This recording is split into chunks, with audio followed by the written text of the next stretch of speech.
Last summer, I decided to take a solo drive across the country, making my way from Chicago all the way out to Los Angeles.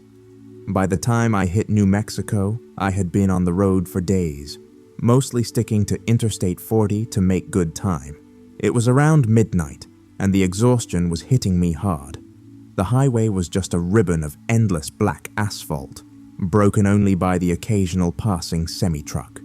According to my GPS, the next major city was still hours away, and my eyes were getting heavy.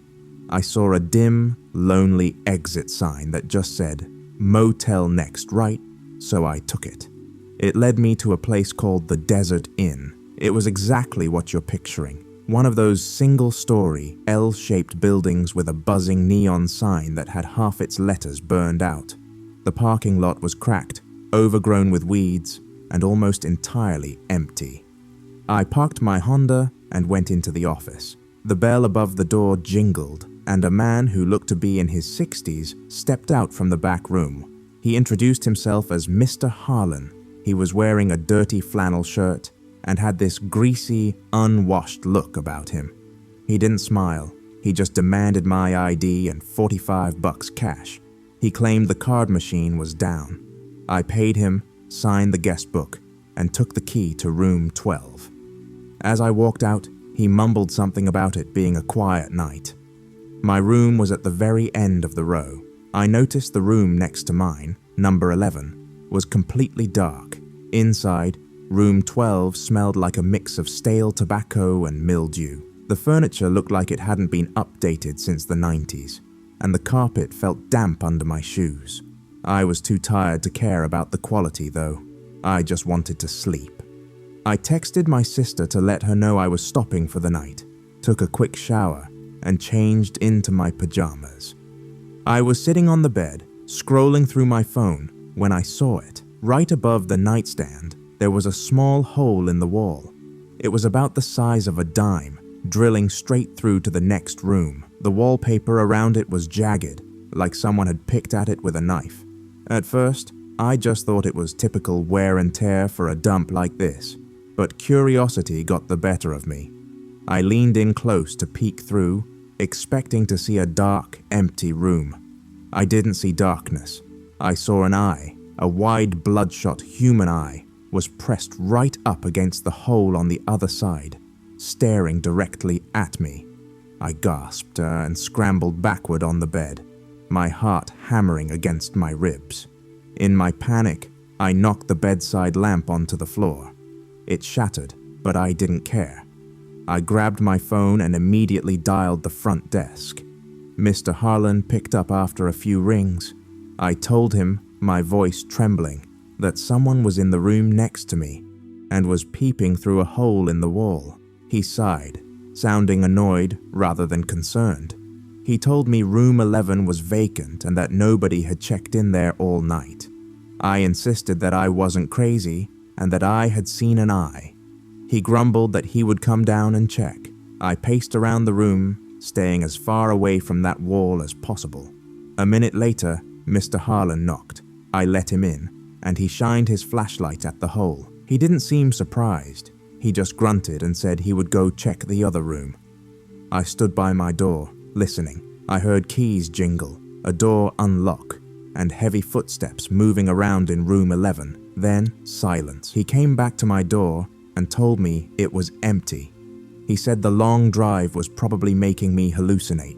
When I argued, he actually handed me the key to room 11 and told me to look for myself.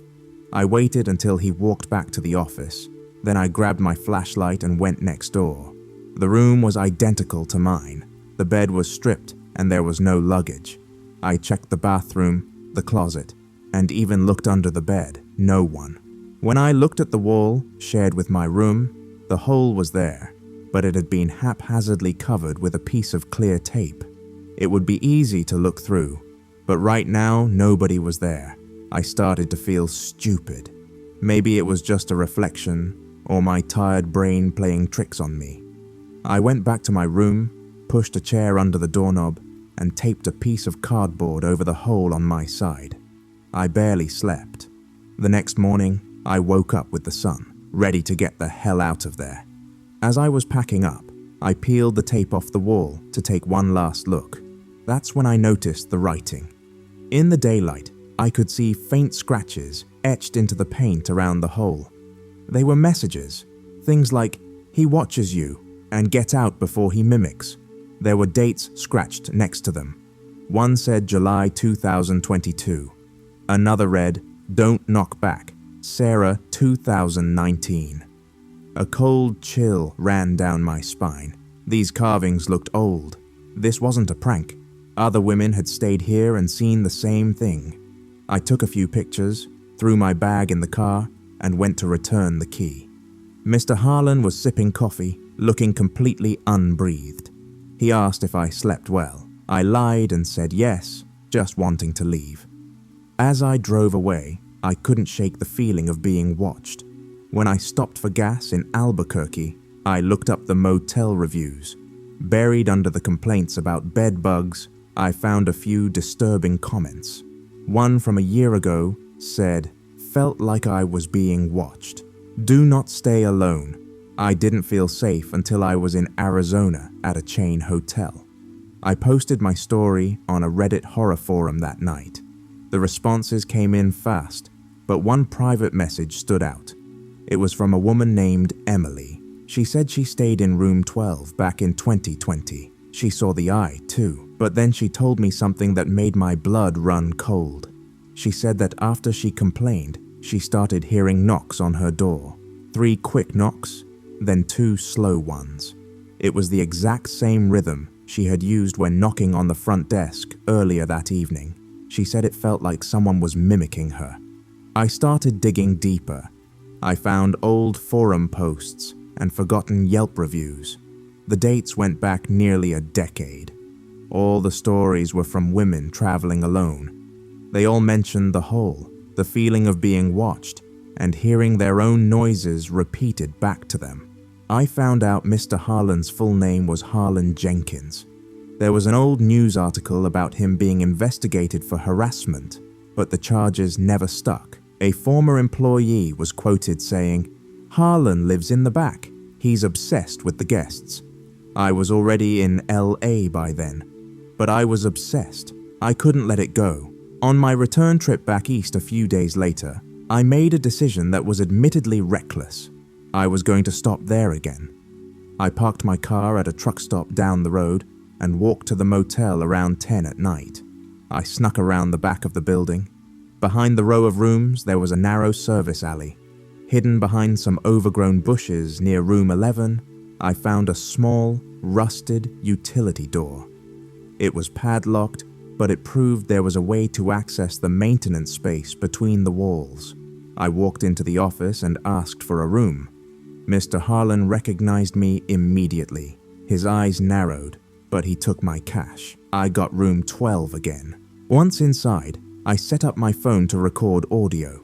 I covered the hole, leaving just a tiny slit open. I used my key to scratch a new message into the wall. Watching back, 2024. Then I turned off the lights and waited. Around 1 a.m., the sounds began. It started with a soft scratching sound coming from inside the wall. Then a whisper. It was faint, but distinct. It said, "Just passing through." My stomach dropped. That was exactly what I had said to him when I checked in. It sounded like a recording of my own voice. Then came the knocks, 2 quick, 1 slow. It was the exact pattern I had used when I knocked on the office counter to get his attention. I didn't stick around for the finale. I grabbed my keys and bolted out the door. The parking lot was dead silent. I sprinted to my car down the road. As I drove past the motel one last time, I looked at room 11. The light was on and the curtain was twitching, like someone had just let it fall back into place. I went straight to the police in Gallup. I showed them the photos, the scratches, and told them about the mimicking. They took a report, but they were skeptical. They called me the next day. They had sent a patrol car out. They found the scratches in room 12, but room 11 was empty. Harlan claimed the scratches were just vandalism from teenagers. They found no recording devices and no evidence of spying. Without more proof, there was nothing they could do. But I wasn't done. Back in Chicago, I kept researching. I found a blog from a woman named Lisa who stayed there in 2017. She claimed she found a tiny wire inside the hole, a microphone. She believed the owner, who had lost his wife years prior and became a recluse, was recording guests to torment them. He would play their own sounds back to them to induce paranoia. It was a sick game to alleviate his loneliness. I compiled everything, the photos, the testimonies from other women, the timeline, and sent it all to the FBI tip line. I never got a direct reply, but a month ago, I saw a news update. The Desert Inn Motel was shut down permanently due to severe health and safety violations. Harlan Jenkins was moved into an assisted living facility in Santa Fe. I don't know if he's still out there watching people, but I know one thing for sure. When I travel now, I stick to the big chains. And if I ever see a hole in the wall, I don't look through it. I just run.